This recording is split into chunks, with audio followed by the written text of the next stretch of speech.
I have one of the most heartwarming stories about my son Christopher, who has autism. I guess when he was about 14 years old, his teacher's husband passed after a lengthy illness, and I wanted to pay my respects to go to the viewing. I went myself. I didn't want to take Christopher. He never went to a funeral or a viewing before.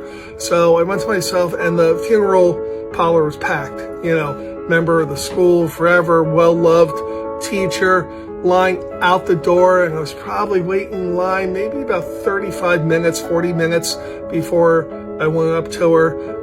And I was, about to give my condolences and tell her how sorry I was. First words out of her mouth, "Where's Christopher?" I'm like, "He's home." And she goes, "Could you bring him?" I'm like, okay, how do you say no? So I turn around and I go home and I throw like a collared shirt on Chris. He wouldn't wear a tie, collared shirt. And I took him back, and I didn't know the etiquette because I already waited in line 40 minutes, but I figured I got to wait in line again. So now Chris and I are in the back and we're holding hands, and he keeps on looking at his teacher and looking the big line. And now we're in the main room, so you can kind of see her.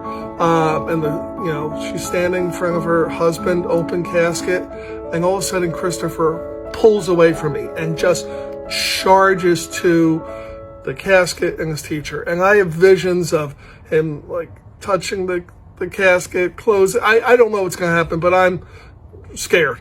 And I'm a very large guy. I'm 6'4", 6'5". And so now I'm trying to dodge in and out of this crowd to get to Christopher, right?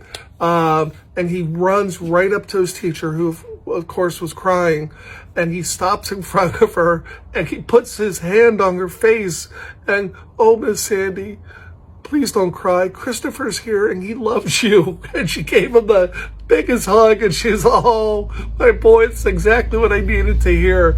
And it was just that outpouring of pure love from him. And she was like, "Thank you so much. I just needed to, see Chris, and when he hugs you, everything's better." And it's true, everything's better when Chris gives you a hug. So we also got to cut the line at the end, so that was a plus.